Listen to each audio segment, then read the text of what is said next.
আজকে আমাদের আলোচনার বিষয় হচ্ছে কোরআনে কি ইসলামের রাজনীতি আছে কি, আর এটা কি কোরআন সমর্থন করে কিনা। সম্মানিত উপস্থিতি, আল্লাহ রাব্বুল আলামিন যুগে যুগে যতগুলো নবী এবং রাসূল পাঠিয়েছিলেন, প্রত্যেকটা নবী রাসূলের একই দাওয়াত ছিল, তোমরা লা ইলাহা ইল্লাল্লাহু মুহাম্মাদুর রাসূলুল্লাহ, আমাদের শেষ জামানার নবীর জন্য আর অন্যান্য জামানায় যে নবী এসেছিল প্রত্যেকের জন্য একই দাওয়াত ছিল, লা ইলাহা ইল্লাল্লাহ মূসা কালিমুল্লাহ, লা ইলাহা ইল্লাল্লাহ ঈসা রুহুল্লাহ, লা ইলাহা ইল্লাল্লাহ ইব্রাহিম খলিলুল্লাহ। যে যে সময় নবী এসেছেন প্রত্যেকটা নবীর সময় আল্লাহ রাব্বুল আলামিন একই কালেমার দাওয়াত দেওয়ার জন্য পাঠিয়েছেন।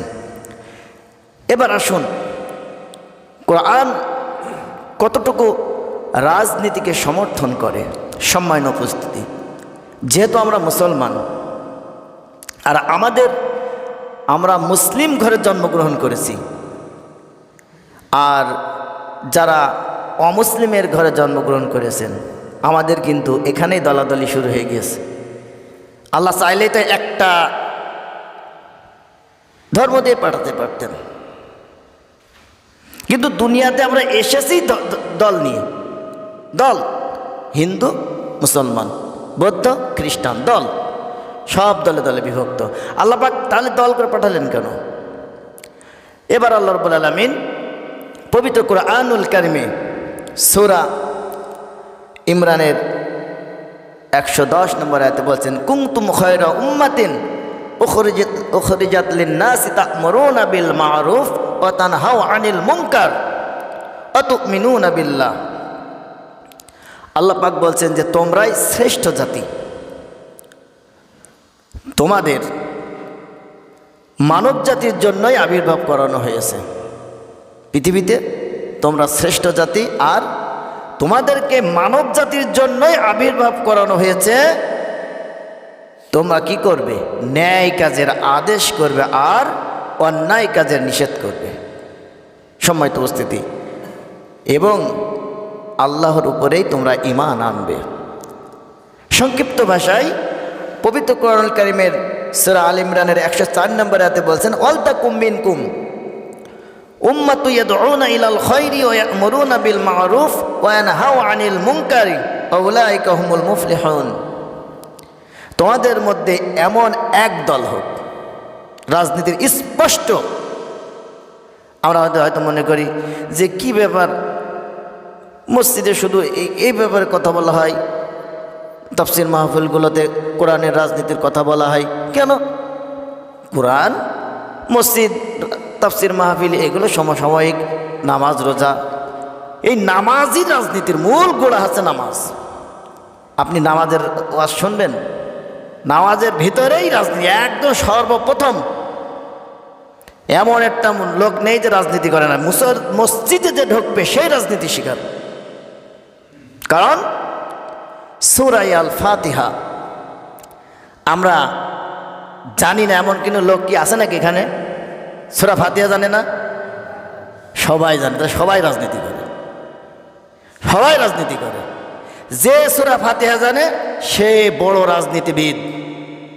সব থেকে বড় রাজনীতিবিদ হচ্ছে যে সূরা ফাতিহা জানে। কিভাবে? সে যদি 5 ওয়াক্ত নামাজে আসে তাহলে সুন্নাত নফল ফরজ দিয়ে সে কয়েকবার রাজনীতি করে, মিনিমাম 50 বার রাজনীতি তো সে করেই দিনের ভিতরে, যদি 5 ওয়াক্ত মসজিদে আসে। তাহলে কিভাবে আসুন আমরা দেখি। আমরা শুরুতেই বলেছি আউযু বিল্লাহি মিনাশ শাইতানির রাজিম, বিতাড়িত মরদুদ শয়তানের আশ্রয় থেকে পানা চাচ্ছি। এই যে দল কয়টা হলো বলেন তো? 2টা দল। আউযু বিল্লাহি মিনাশ শাইতানির রাজিম, বিতাড়িত মরদুদ শয়তানের আশ্রয় থেকে পানা চাচ্ছি মহান রবের কাছে। তাহলে এখানে 2টো দল স্পষ্ট। আমি রাজনীতি শুরু করেছি, আমি নামাজি, আমি করছি। বিসমিল্লাহির রহমানির রহিম, পরম করুণাময় অসীম দয়ালু আল্লাহর নামে শুরু করছি। শয়তানের কাছ থেকে আমি পানা চাইলাম আল্লাহর কাছে এবং আল্লাহর নাম নিয়ে শুরু করলাম, অর্থাৎ আমার আল্লাহর দলে আমি ঢুকে পড়লাম। এবার মনোযোগ দিয়ে শুনবেন সম্মানিত উপস্থিতি। আলহামদুলিল্লাহি রাব্বিল আলামিন, যিনি পরম দয়ালু অতিশয় করুণাময়। আলহামদুলিল্লাহি রাব্বিল আলামিন, আল্লাহর জন্যই সমস্ত প্রশংসা, যিনি বিশ্বজগতের রব। তাহলে আমি শয়তানকে ঘৃণা করলাম, শয়তানের কাছ থেকে দূরে সরে এসে আমি প্রশংসার দলের যোগ হয়ে গেলাম। কে? আল্লাহ রাব্বুল আলামিন, রব, সমস্ত প্রশংসার মালিক, অতিশয় দয়ালু, যিনি বিশ্বজগতের প্রতিপালক। আর রহমানির রহিম, যিনি পরম দয়ালু অতিশয় করুণাময়। যিনি পরম দয়ালু অতিশয় করুণাময়। যারা নামাজ পড়তে এসেছে একটু চুপ করবা মনি, চুপ করে থাকতে হবে। এত গল্প কেন? অল্পটুকু সময়, 20 মিনিট সময় থাকে, 15 মিনিট সময় থাকে, এর ভিতরে আবার গল্প করলে হবে? তাহলে যিনি পরম দয়ালু অতিশয় করুণাময়। দেখেন, আমরা এখন দলের ভিতরে ঢুকে গিয়েছি, ওই দলের কাছে, ওই দলে আমরা অন্তর্ভুক্ত হয়ে গেছি, যিনি পরম করুণাময় অতিশয় দয়ালু। মালিকি ইয়াউমিদ্দিন, যিনি বিচার দিনের মালিক, যিনি বিচার দিনের মালিক। ইয়্যাকা না'বুদু ওয়া ইয়্যাকা নাস্তাঈন, আমরা আপনারই ইবাদত করি এবং আপনারই কাছে সাহায্য চাই। আমরা আল্লাহর কাছে ওয়াদা করছি, নামাজের ভিতরে বলছি, আল্লাহ আমি আপনারই ইবাদত করি এবং আপনারই কাছে সাহায্য চাই। ইহদিনাস সিরাতাল মুস্তাকিম, আমাদেরকে সরল সঠিক পথ দেখাও। কি পথ দেখাও? সরল সঠিক পথ দেখাও। তার মানে দুনিয়ায় অসংখ্য বাঁকা পথ আছে, অসংখ্য মত আছে, অসংখ্য পথ আছে। আমরা আল্লাহর কাছে এসেই বলছি, আমরা যে সূরা ফাতিহা পড়ি এর শাব্দিক তরজমা করছি আমি, ব্যাখ্যা যাওয়া সম্ভব না। আমার এই ক্ষুদ্র জ্ঞানে সূরা ফাতিহা তাফসীর করা সম্ভব না। শাব্দিক অর্থ বলছি আমি, শুধুমাত্র শাব্দিক অর্থ, যে আমাদেরকে সরল সঠিক পথ দেখান। ইহদিনাস সিরাতাল মুস্তাকিম সিরাতাল্লাযীনা আন'আমতা আলাইহিম, আর তাদের পথ যাদের প্রতি আপনি দয়া করেছেন। সিরাতাল্লাযীনা আন'আমতা আলাইহিম, তাদের পথ। কাদের পথ দেখাবে? তাদেরই পথ দেখান যাদের প্রতি আপনি দয়া করেছেন, করুণা করেছেন, রহমত করেছেন। গায়রিল মাগদুবি আলাইহিম ওয়ালাদ-দাল্লিন, তাদের পথ নয় যাদের প্রতি আপনি গজব দিয়েছেন, এবং ওয়ালাদ-দাল্লিন, যাদেরকে আপনি পথ ভ্রষ্ট করেছেন। ওই সকল পথ আমাদেরকে নিয়েন না। অবশ্যই আমাদেরকে পথ দেখান। ইহদিনাস সিরাতাল মুস্তাকিম, অবশ্যই আমাদেরকে সরল সঠিক পথ দেখান, কিন্তু সিরাতাল্লাযীনা আন'আমতা আলাইহিম, তাদের পথ আমি বলে দিচ্ছি, ওই দলের পথ যে দলের প্রতি আপনার রহমত বরকত অবিরাম রয়েছে। গায়রিল মাগদুবি আলাইহিম ওয়ালাদ-দাল্লিন, তাদের পথ নয় যারা মাগদুব, পথভ্রষ্ট, অভিশপ্ত ইহুদি নাসারাদের মত পথ অনুসরণ যারা করে, তাদের পথ আমাদেরকে নাই। সম্মানিত উপস্থিতি, তাহলে সূরা আল ফাতিহা যে ব্যক্তি জানে, সেই ব্যক্তিই সব থেকে বড় রাজনীতিবিদ। কোরআন, হয়তো আমাদের মনে আর প্রশ্ন আসতে পারে, কোরআনের সাথে রাজনীতির কোনো সম্পর্ক নেই, এমন কথা আমরা হয়তো শুনলেও শুনতে পারি, বা আমাদের মনের ভিতরে জাগতেও পারে। সম্মানিত উপস্থিতি, না, কারণ ইসলামিক রাজনীতি, ইসলামিক রাষ্ট্র ছাড়া শান্তি ফেরানো সম্ভব নয়।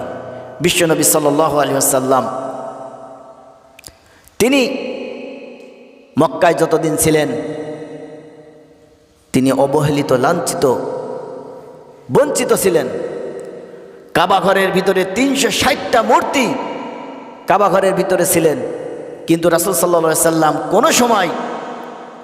কোনো সময় ওই মূর্তি ভাঙার সাহস পাননি, ভাঙতে পারেননি। রাসূল সাল্লাল্লাহু আলাইহি সাল্লাম যখন মূর্তিগুলো ভেঙে ফেলবেন, সামনে করে নামাজ পড়ছেন, যখন তিনি ভেঙে ফেলবেন, ভাঙতে যাবেন, জিব্রাইল চলে আসলেন, ইয়া রাসূলুল্লাহ থামেন, ওই সময় আপনার এখনো হয়নি।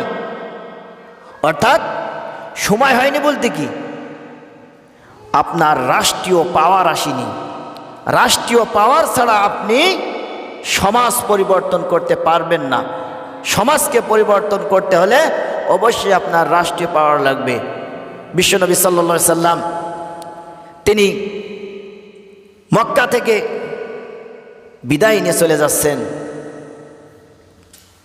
রাতের আধারে হযরতে আবু বকরকে সাথে নিয়ে তিনি চলে গেলেন মদিনায়, এবং মদিনায় যেয়ে তিনি এমন মর্যাদা পেলেন, তিনি রাষ্ট্রীয় মর্যাদা পেলেন। মদিনার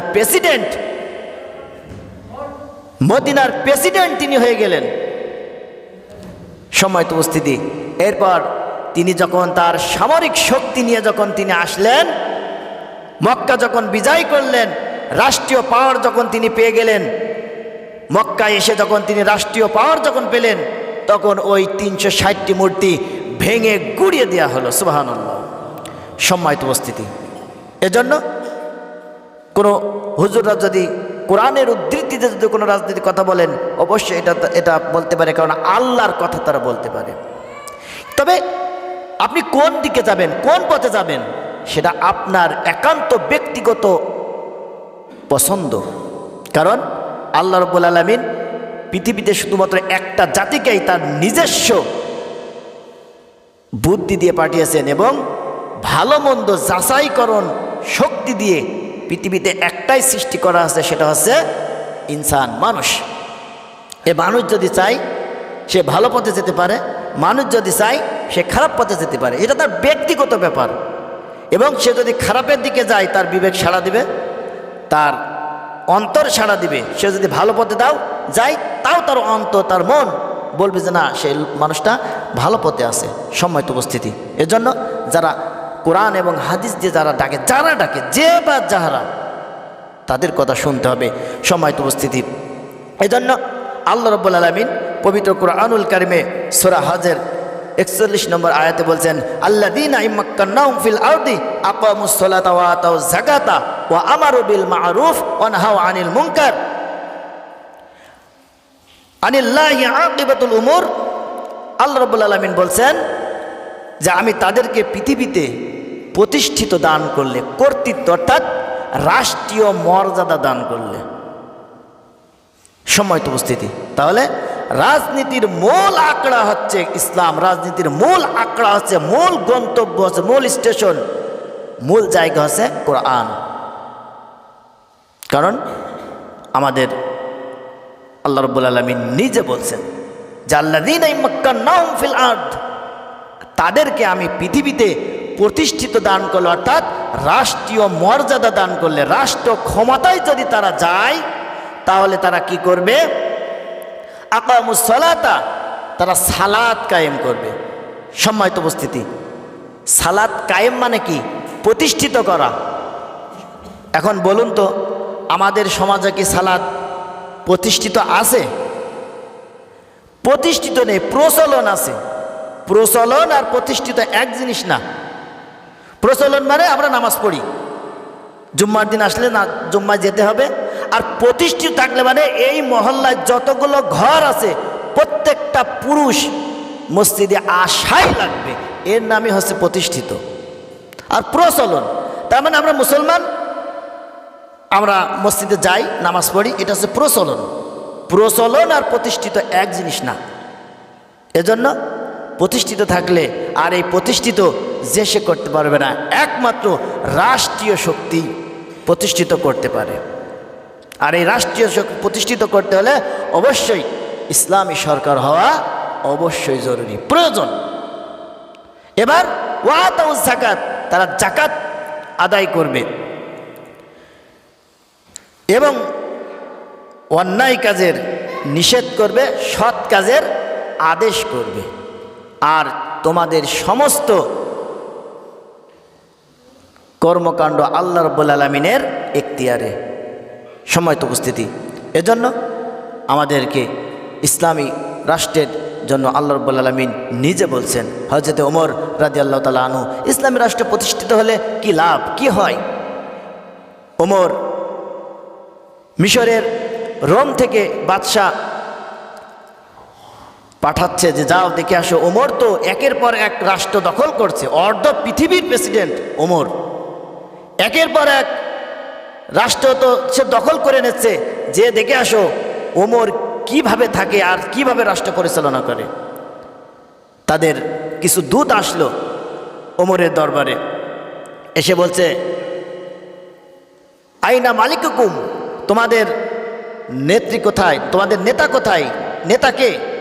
কইছে আমাদের তো নেতা হয় না, প্রেসিডেন্ট হয় না, আমাদের কি এই বাল্লা না আমির, আমাদের একজন আমির হন। তো বলছে ঠিক আছে, তোমাদের সে আমির কোথায়? সে বলছে শুনেছি যে তার নাকি একটা উট হারিয়ে গিয়েছে, তার একটা উট হারিয়ে গিয়েছে, আর এই উট হারিয়ে গিয়েছে সে খুঁজতে গিয়েছে। তারা বলছে যে সর্বনাশ করেছে, তোমাদের একজন আমির, একজন রাষ্ট্রপ্রধান, তার উট হারিয়ে যাচ্ছে, আর তোমরা তার কর্মচারী হিসেবে হয়ে তারা তোমরা নিশ্চিন্তে আসো, আর তোমরা তো যাওইনি, বরং স্বয়ং সে নিজে খুঁজতে গিয়েছে। তোমাদের চাকরি তো একটাও থাকার কথা না। বলছে কোন দিকে গিয়েছে? বলছে শুনেছি মাঠের দিকে নাকি এদিকে খুঁজতে গিয়েছে। সম্মানিত উপস্থিতি, তারা তালাশ করতে করতে একটা মাঠের ভিতরে দেখছে যে তিনি শুয়ে আছেন। যখন শুয়ে থাকেন তখন ছায়া ছিল, কিন্তু সূর্যটা তার মাথার কাছে চলে এসেছে, মুখটা লাল হয়ে গিয়েছে, ঘাম বেয়ে বেয়ে পড়ছে। ডাকলেন, সালাম দিলেন, উঠলেন। বলছে আপনি একটা রহস্য আমাদেরকে বলুন, আপনি যে অর্ধ পৃথিবীর একজন খলিফা, আপনি একাকী মাঠের ভিতরে শুয়ে আছেন, আর আপনার পাশে কোনো সিকিউরিটি নেই, কোনো গার্ড নেই, কি সাহসে আপনি শুয়ে আছেন? আপনার কি একটু ভয় করে না? আমাদের রোমের প্রেসিডেন্ট সে যখন রাত্রি যাপন করে, তার বাড়ির চারি সাইডে কঠিন বেষ্টনী দিয়ে, পাহারাদা দিয়ে, সিকিউরিটি দিয়ে তাকে রাখা হয়, এবং তার মনের ভিতরে হয় যে কখন যেন কোন জানালার ফাঁক দিয়ে গুলি এসে আমাকে মেরে ফেলে। কিন্তু তোমার ব্যাপার তো সম্পূর্ণ আলাদা, কারণ কি? বলছে শোনো, আমি আমার রাষ্ট্রে আমার জনগণের অধিকার আদায় করতে সক্ষম, আমি তাদের সমস্ত হক আদায় করেছি, তারা রাষ্ট্রীয় থেকে যা অধিকার পাওয়ার যোগ্য তারা সব পেয়ে যায়, এজন্য আমার কোনো শত্রু নেই। দেখেন, ইসলামী আর অন ইসলামী যারা হয় তারা তো অবশ্যই দেশ থেকে টাকা পাচার করে, কোটি কোটি টাকা বেগম পাড়ায় তারা ফ্ল্যাট কেনে, কোটি কোটি টাকা তারা পাচার করে। সম্মানিত উপস্থিতি, এজন্য কখনো ইসলামী রাষ্ট্র ছাড়া পৃথিবীতে শান্তি প্রতিষ্ঠিত করা সম্ভব নয়। এর আগে হযরত সুলাইমান পুরো পৃথিবীর প্রেসিডেন্ট ছিলেন। হযরত ইউসুফ আলাইহিস সালাম তিনি অর্থ মন্ত্রণালয় দায়িত্ব পালন করেছেন, একই সাথে দুইটা মন্ত্রণালয় তিনি দায়িত্ব পালন করেছেন, প্রেসিডেন্ট হয়েছেন, দেশ চালিয়েছেন, রাষ্ট্র পরিচালনা করেছেন। সম্মানিত উপস্থিতি, এজন্য আমাদেরকে ইসলামী রাষ্ট্র যদি কায়েম হতো, বিনা অন্যায়তে মানুষ সাজা পেত না। এই যে গতকালকে আমাদের একজন ভারতের আতঙ্কই বলা চলে, বাবর 17টা বছর জেলখানায়, তার তো সে তো বাঁচার আশাই ছেড়ে দিয়েছিল। তিনি বিএনপির তৎকালীন তিনবার এমপি নির্বাচিত হন এবং স্বরাষ্ট্রমন্ত্রী তিনি ছিলেন। তিনি তো ভেবেই নিয়েছেন যে আর কোনো দিন 17 বছর একাধারে যে ব্যক্তি অন্ধকারে আধারে থাকতে পারে সে তো আশা ছেড়েই দেবে, তার ফাঁসির সব কিছু কমপ্লিট হয়ে গেছে। কে জানতো মিরাক্কেলভাবে সে দুনিয়ায় আলোর মুখ দেখবে। এই যে ইনসাফ যদি প্রতিষ্ঠিত থাকতো, একটা মানুষ নিরপরাধভাবে 17 বছর 17.5 বছর অন্ধকার জেলে পুষে মরত না। সম্মানিত উপস্থিতি, ভারত ইতিমধ্যে ভারতের একটা আতঙ্ক তিনি, আমরা দোয়া করি আল্লাহ পাক তার হায়াত দান করুক। ইসলামী রাষ্ট্র প্রতিষ্ঠিত থাকলে কোরআনের পাখি আল্লামা দেলোয়ার হোসেন সাঈদীকে 13টা বছর কারাগার ভোগ করে তাকে ইনজেকশন পুশ করে দুনিয়া থেকে বিদায় হতে হতো না। আজকে আমাদেরও মনটা খুশি হতো বীরের বেশে যদি বাবরের মতো যদি আল্লামা দেলোয়ার হোসেন সাঈদীকেও যদি আমরা এইভাবে ফিরে পেতাম, কত আনন্দ হতো। আজকে বাবরের বাড়িতে কত খুশি, এইটাই তো দরকার। কিন্তু 17.5টা বছর তার জীবন থেকে যে একটা অন ইসলামিক জাহেল জালেম তার থেকে নিয়েছে, এই 17.5 বছর কি তাকে 1 সেকেন্ড ফিরিয়ে দিতে পারবে? পারবে না। এজন্য ইনসাফ প্রতিষ্ঠিত হতে হবে এবং ইনসাফ প্রতিষ্ঠিতকারী রাষ্ট্রপ্রধান অবশ্যই হতে হবে। সম্মানিত উপস্থিতি, আমাদের ভুল বুঝালে আমরা ভুল বুঝবো না। হয়তো অনেকে ভুল বুঝাতে পারে যে কি হুজুরা রাজনীতির কথা বলবেন, তুমি সূরা ফাতিহা পড়ো, তুমি তো সূরা ফাতিহার তরজমাই জানো না। যদি তুমি সূরা ফাতিহার তরজমা জানতে, অন্তত এই কথা বলতে না যে কোরআন এবং রাজনীতির কোনো সম্পর্ক নেই।